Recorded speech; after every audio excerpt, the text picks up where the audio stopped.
1531, 10 anos após a tomada de Tenochtitlan por Hernán Cortés, durante a conquista do México, teve lugar um dos acontecimentos mais transcendentes e maravilhosos que mudaria para sempre a história daquele povoado recém-conquistado.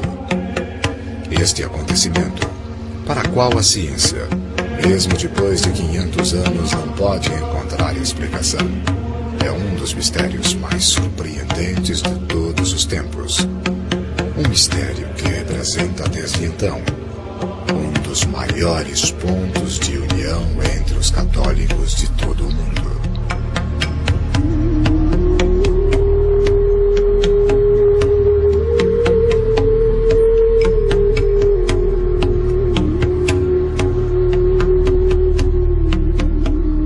El acontecimiento guadalupano es, a mi modo de ver, la clave para entender y estudiar la historia de toda del catolicismo de América Latina y la misma formación de América Latina. La verdad es que hay muchas circunstancias que rodean este hecho, que no caen dentro del ámbito de la ciencia y de la razón, incluso de la... Como científico, como médico oftalmólogo, es que no hay una explicación. Que este es un hecho sobrenatural, es decir, un hecho que no tiene explicación natural. Es que son hechos que no se pueden explicar por ninguna situación de tipo humano. No hay ninguna cosa de pintura. Sin embargo, vemos y quedamos admirados de la preciosa imagen de Santa María de Guadalupe. El mexicano busca en la Santísima Virgen el cariño maternal de nuestra madre, su cuidado, su amparo. Antes da chegada dos espanhóis às costas mexicanas, não existia em nenhuma outra parte da terra um povo que utilizava o sacrifício humano na quantidade e frequência com que faziam os astecas como ritual religioso. Estima-se que nos anos anteriores à chegada de Hernán Cortés ao México, o Império Azteca sacrificava milhares de pessoas a cada ano, e que unicamente durante a consagração do templo principal de Tenochtitlan sacrificaram 20.000 homens durante os 4 dias que durou a festividade. Quando os barcos espanhóis tocaram a terra mexicana, a grande quantidade de tribos indígenas espalhadas ao longo daquele novo território e a forte religiosidade e devoção a seus deuses e a entrega às suas crenças religiosas representava para os conquistadores um grave obstáculo para a sua missão de evangelização. Mesmo depois de inevitáveis e sangrentas batalhas e de submeter ao poder das armas, o Império de Montezuma, com a destruição de seus templos e crenças pagãs, a evangelização naquele fraco e debilitado povo parecia ser uma missão impossível de ser alcançada. Entretanto, a chegada dos primeiros frades espanhóis que se vestiam com grande pobreza e se esforçavam arduamente para a transmissão da doutrina cristã, causavam nos índios um grande respeito e admiração. Impressionava muito os índios ver seus conquistadores europeus poderosos e ricamente vestidos dobrarem os joelhos em terra e beijarem com grande humildade e devoção as mãos daqueles homens maltrapilhos, bondosos e adoradores de uma cruz.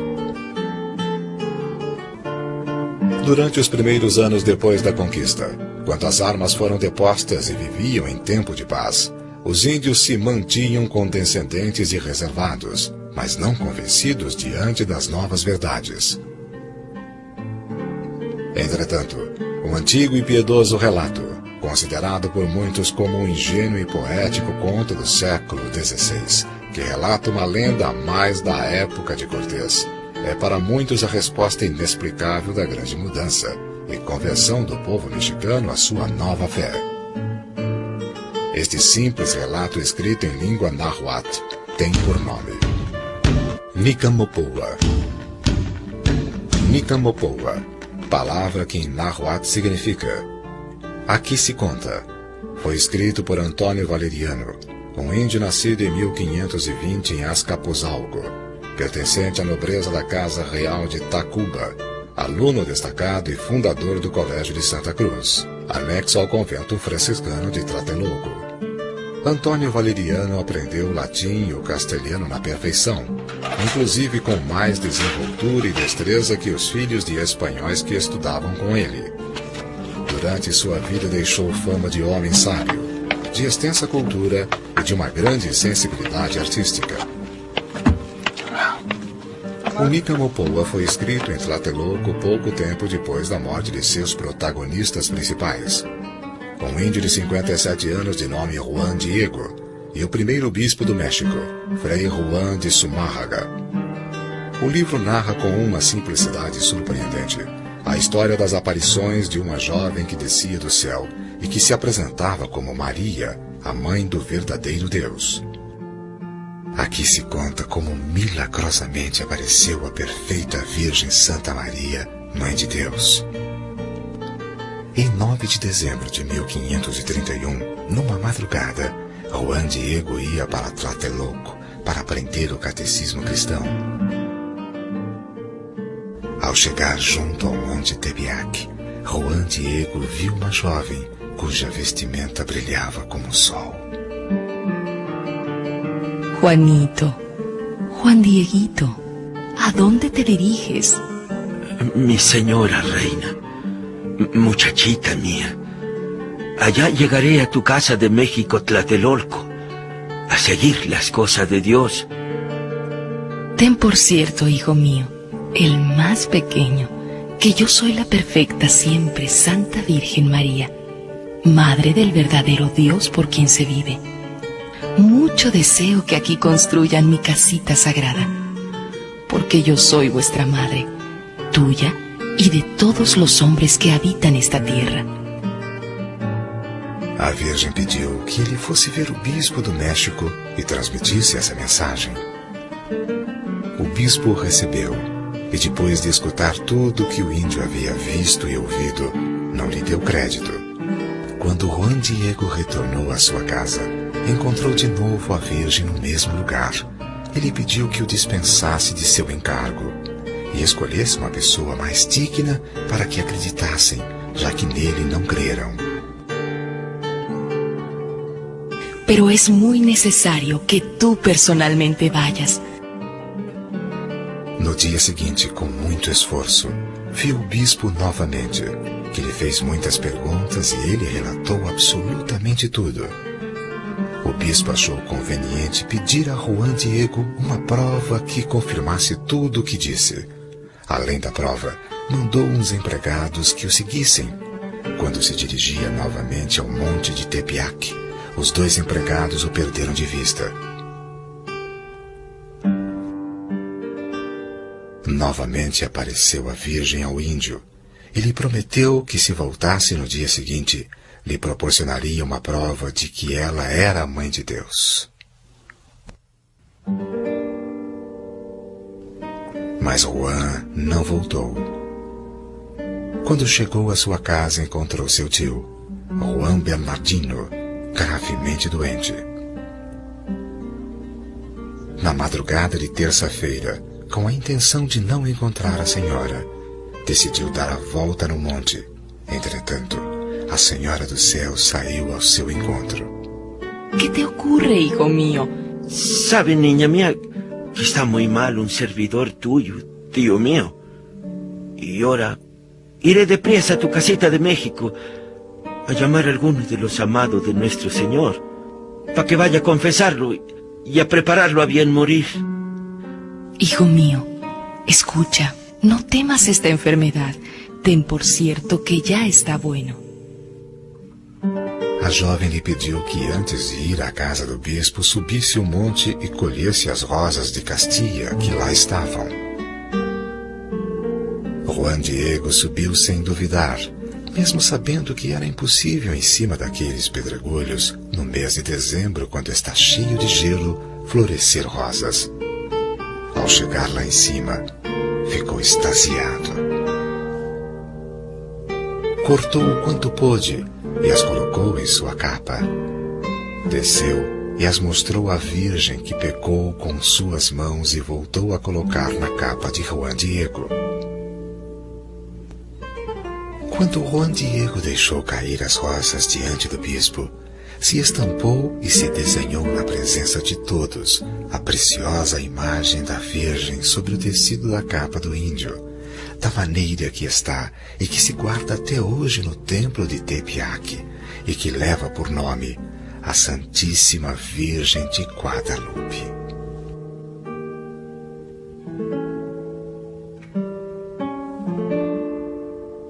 Até aqui, muitos consideram uma belíssima lenda.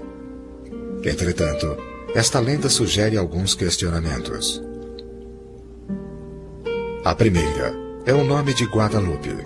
Juan Bernardino, quando se referiu a ela durante as perguntas que lhe faziam os espanhóis, utilizou as palavras em náhuatl, Guatlachup. Esta palavra, ao ser pronunciada, soa extremamente parecida com a palavra em espanhol Guadalupe, nome que lhe foi concedido imediatamente pelos espanhóis, pensando que se referia à venerada e milagrosa estátua de Nossa Senhora de Guadalupe, de Extremadura, Espanha. Entretanto, analisando detalhadamente, descobriu-se o seguinte: Coa significa serpente, Tla, o artigo a, enquanto que chupe significa esmagar. Aqui esmaga a serpente. A seguinte questão está em relação à anterior. Como este precioso relato, que narra uma aparição da Virgem Maria no século XVI, pôde provocar um fato único na história, a conversão de todo um povo ao catolicismo, que representa na atualidade o vínculo de união mais importante entre todos os mexicanos. Para mí lo más importante y trascendente es que Dios se quiso servir de estos signos para darnos un mensaje clave. María es la madre del verdadero Dios por quien se vive. Ese Dios que viene a darnos la vida, a hermanarnos como un solo pueblo cristiano, a españoles y a indígenas. La Santísima Virgen de Guadalupe viene a ser el centro de la atención, de la devoción del pueblo mexicano, del pueblo latinoamericano, de todos los católicos, me atrevo a decir, de gran parte del mundo. Foram atribuídos ao seu caráter milagroso uma série de acontecimentos que para os estudiosos mais céticos ficaram como inexplicáveis. Quisieron destruir esa imagen con el ácido que voltean sobre la imagen. Los que están arreglando el cuadro, no se quema ni la tela, ni se destruye la pintura. Em 1791, o ourives que limpava a moldura da imagem de Guadalupe derramou ácido nítrico sobre a tela. De acordo com estudos químicos feitos, o ácido nítrico deveria necessariamente furar a frágil trama de fio do tecido, mas nada sucedeu. Ficou somente o sinal de umas manchas amareladas e que, de forma inexplicável para os especialistas, foram desaparecendo com o tempo, como se a textura por si só fosse regenerando, igual ao que acontece com a pele dos seres humanos. Outro fato extraordinário aconteceu durante a manhã de 14 de dezembro de 1921. Le ponen una bomba en 1921 y la bomba destruye cristales, ventanas de las casas vecinas y el cristal de la imagen. Y la imagen no tiene ningún problema. Durante a época da perseguição da igreja no México, quando a antiga Basílica de Guadalupe se encontrava vazia, Luciano Pérez, um operário grande em tamanho, entrou na igreja carregando um ramo de flores em cujo interior levava uma pesadíssima carga de dinamite. Luciano subiu até o altar, depositando aos pés da imagem aquela destruidora oferta floral. Pouco depois de partir, explodiu a potentíssima carga, ficando as grades do altar reduzidas a cacos, os candelabros e objetos de metal retorcidos como se fossem de borracha. Todos os vidros, inclusive a dos edifícios vizinhos, quebrados. Entretanto, o vidro da Virgem de Guadalupe nem sequer ficou trincado. El Cristo que está en el altar Lo tenemos ahora en una urna, en la misma basílica, todo torcido del impacto de la bomba. Y ni el cristal ni nada se destruyó. Os peritos afirmam que este fato é inexplicável. Algunos piensan que aquí en la basílica tenemos tesoros invaluables. No, nuestro único tesoro es la imagen de la Santísima Virgen. Y nos preguntan, ¿y cómo la resguardan? El pueblo es el que la resguarda. Nadie se atreverá jamás, aunque alguno lo hizo poniendo una bomba en los años 20, ninguno se atreverá a tratar de arrancar el cuadro de la Virgen de donde está. Inexplicável também para a ciência é a consistência inalterada do aiate de Juan Diego por mais de 450 anos. Um grande número de provas demonstraram que os tecidos de fibra de maguey, inclusive os mais trabalhados, duraram apenas pouco mais de 20 anos, decompondo-se totalmente. A capa de Juan Diego, depois de centenas de anos, se conserva em perfeito estado mesmo estando exposta a condições desfavoráveis. Por mais de um século, a capa e a imagem estiveram expostas às mais diversas situações sem nenhuma proteção. No ano de 1647 chegou da Espanha o primeiro vidro. O Monte de Tepeyac estava rodeado de lagos e lagunas, num ambiente muito úmido que corroía até os metais. Lembramos também que a imagem da Virgem de Guadalupe esteve exposta a milhares de velas que ardiam dia e noite, bem próximo dela, desprendendo uma fumaça preta e pegajosa. Não se encontra vestígio algum disto na capa, como também não se encontra vestígio de poeira nem de insetos próprios das zonas pantanosas. Algo realmente incompreensível na duração dessa capa é a resistência a toque de objetos a que esteve exposta. Rosários, medalhas, escapulários, crucifixos, enfim uma infinidade de objetos piedosos, milhares de mãos e lábios. Entretanto, os especialistas afirmam: a imagem e a textura da capa se mantêm como no primeiro dia.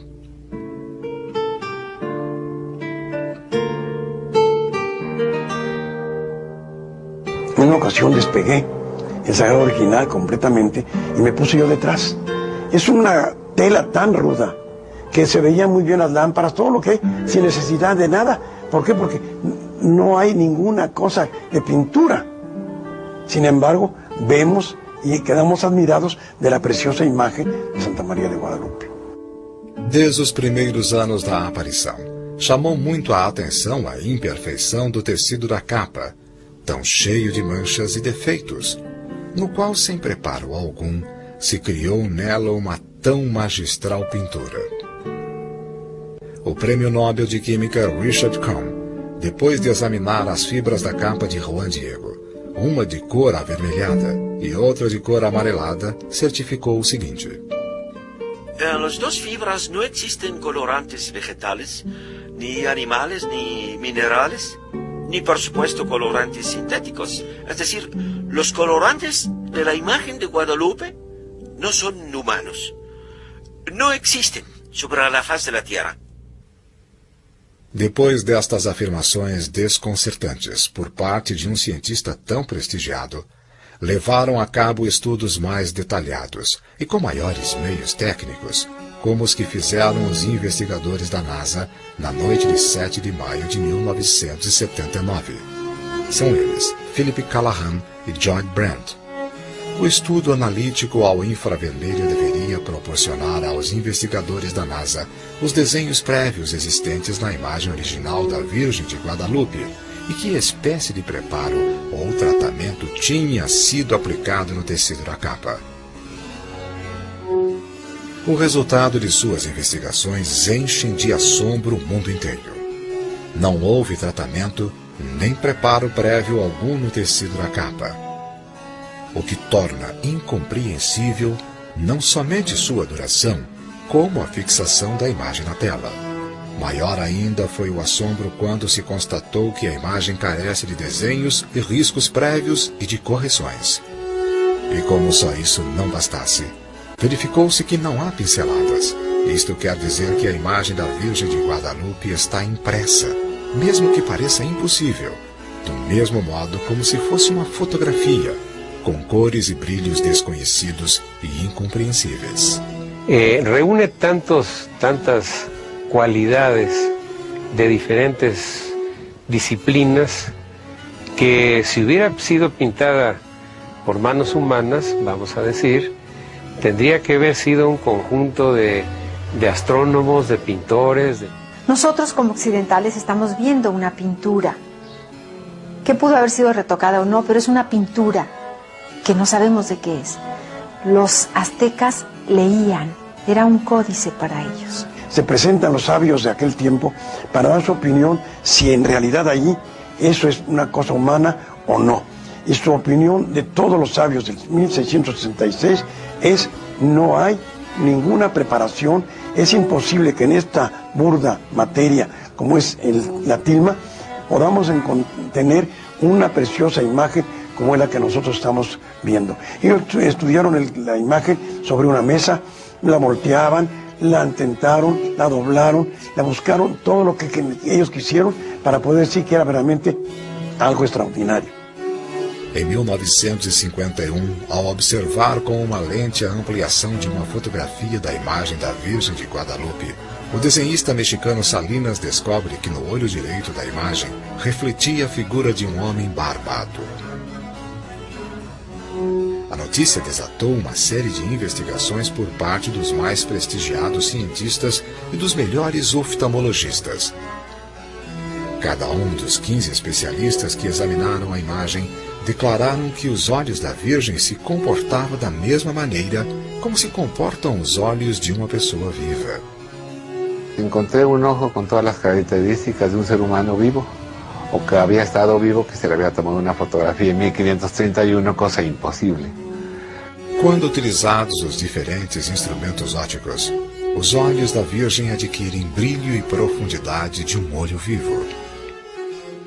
También tenía redes venosas en los párpados superior e inferior, en la conjuntiva de la Virgen. Tenía parte en el iris, de color amarillo miel, todas las características de un iris humano, con las criptas, el collarete, las pequeñas mamelones alrededor de la pupila o niña del ojo, como lo conocen las personas. Y realmente lo único que le faltaba era que el iris de la Virgen se contagiara con la luz que le estábamos echando. Em 1860, os cientistas Purkinje e Sanson deram a conhecer que no olho humano se formam 3 imagens produzidas pelo reflexo de um mesmo objeto colocado em sua frente. Esta imagen de esta proyección de luz se refleja perfectamente aquí y se refleja hacia la persona que la está observando. Las leyes de la óptica geométrica estamos hablando. Fueron conocidas como las imágenes de Purkinje y Sanson porque se descubrieron no solo en las lentes como estas, sino en los ojos humanos que tienen las mismas características de una lente convexa como es la córnea, o sea, la ventanita transparente del ojo. Y en la Virgen se presenta esta imagen de Purkinje y Sanson como se refleja en esta lente convexa. E o mais surpreendente é que descobriram que o busto da imagem do homem encontra-se também refletida no olho esquerdo dela, cumprindo de igual forma e perfeição a distorção exata correspondente. O Dr. St. Tosman, doutor e cientista especialista em digitalização de imagens pela Universidade de Cornell, em Nova York, foi colaborador por mais de 20 anos da IBM como perito em digitalização de imagens e computação. O Dr. Tosman começou seus estudos sobre os olhos da Virgem de Guadalupe em 1979 por meio de processos extensos e complexos de digitalização que permitiam a ampliação de uma imagem até 2.000 vezes seu tamanho. Yo estaba trabajando con esta técnica cuando me enteré de que hacía muchos años y con una lupa se había descubierto una figura en las córneas de Nuestra Señora de Guadalupe, pues inmediatamente yo pensé que si realmente existía y con un medio tan primitivo, digamos, como era una lupa, con esta tecnología bastante más avanzada, pues lo redescubriría. No me imaginaba que además de ese personaje iba a encontrar bastantes más y que incluso iba a poder comparar en los dos ojos y encontrar los mismos personajes em ambas córneas. 12 figuras mais, que não só como a primeira imagem descoberta, aparecem em ambos os olhos da imagem cumprindo com perfeição todas as leis da ótica. Elas foram identificadas em comparação com os documentos históricos da época e também pelas suas características e modos de vestir, como possíveis testemunhas oculares do milagre das rosas na casa do bispo Zumárraga. O Dr. Tosman comprovou por meio de fotografias tiradas por diferentes pessoas que, através da digitalização de suas íris, poderia descobrir com clareza e sem dúvida alguma todas as pessoas e objetos que se encontravam diretamente em frente da pessoa fotografada. El descubrimiento de la primera imagen, que fue fue el cuerpo de un indio sentado con las piernas cruzadas, pues me impresionó muchísimo, pero como es lógico, siempre había la duda, ¿será cierto o no será? ¿Lo estaré viendo bien? Entonces, pues tuve que hacer una serie de pruebas y me tomó mucho tiempo llegarme a convencer que realmente no había duda de que era la imagen de un indio sentado de cuerpo entero. A seguinte imagem corresponde ao rosto de um ancião, que se assemelha ao primeiro bispo do México, Frei Juan de Zumárraga. É extraordinária a semelhança desta figura ao quadro de Miguel Cabrera, que certamente se documentou com os acontecimentos e pinturas da época. A terceira figura, imediatamente à esquerda do ancião, corresponde a uma pessoa mais jovem, que os estudiosos da época atribuem ao tradutor do bispo Zumárraga, de nome Juan González. A quarta figura à esquerda do tradutor e justo em frente à figura do bispo pertence a um índio de idade madura usando um chapéu utilizado na época por pessoas do campo. Pensa-se que se trata do próprio Juan Diego, o qual aparece com sua capa estendida.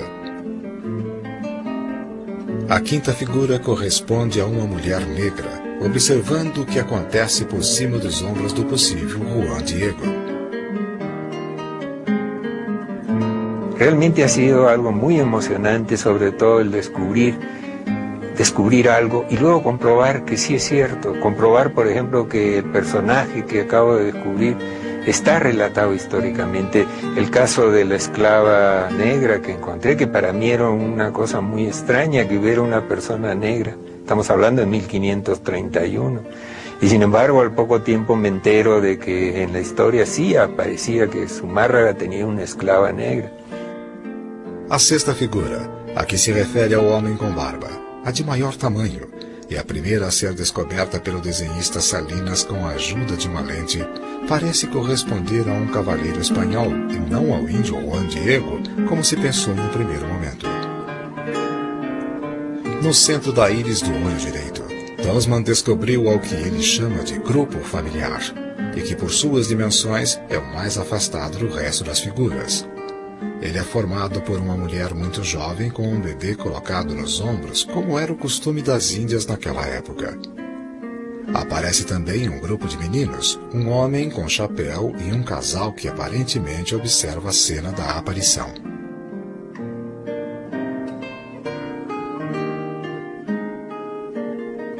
Es una imagen que tiene muchos o varios inexplicables.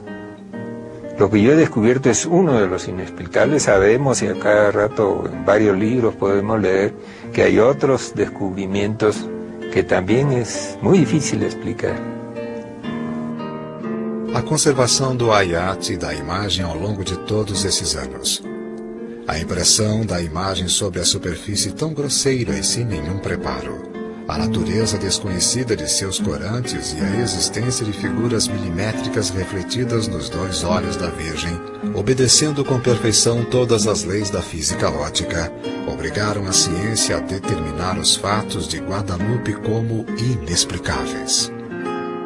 Quiero, mucho deseo, que aquí me levanten mi casita sagrada.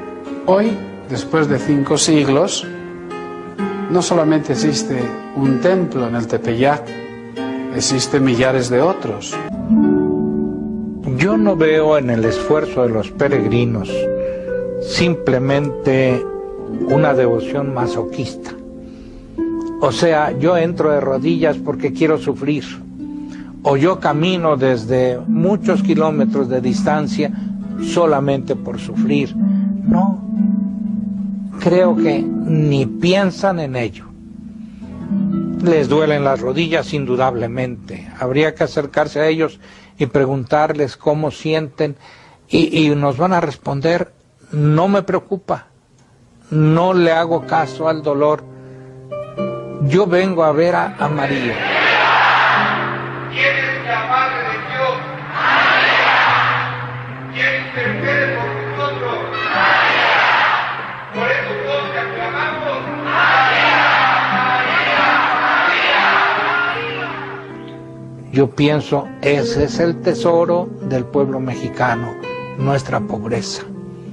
Claro, no debemos conformarnos o resignarnos a ser pobres, pero ver la pobreza como un don de Dios. La pobreza no es miseria, la pobreza es tener lo necesario y saber administrarlo en bien de los demás. Mi vida ha sido de chofer y he sufrido choques y volteadas. Y me acuerdo, cuando me pasa algo, me acuerdo de la Virgen, vengo bien. Y más bien por eso vengo.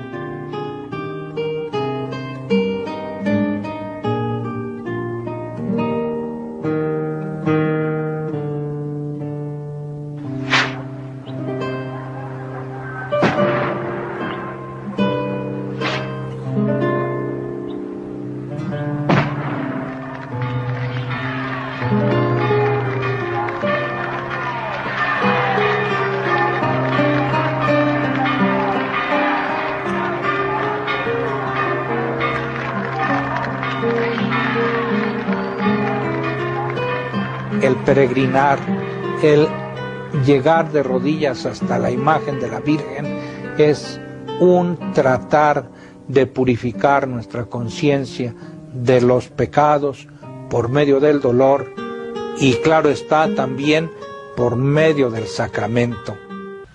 O amor de todo povo por sua mãe e o amor dessa mãe por seus filhos mexicanos e será sempre o verdadeiro mistério e o fundamento do acontecimento de Guadalupe.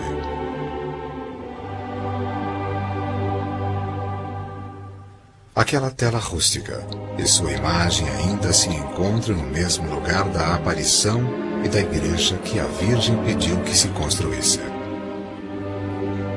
Ela é hoje o centro mariano mais visitado do mundo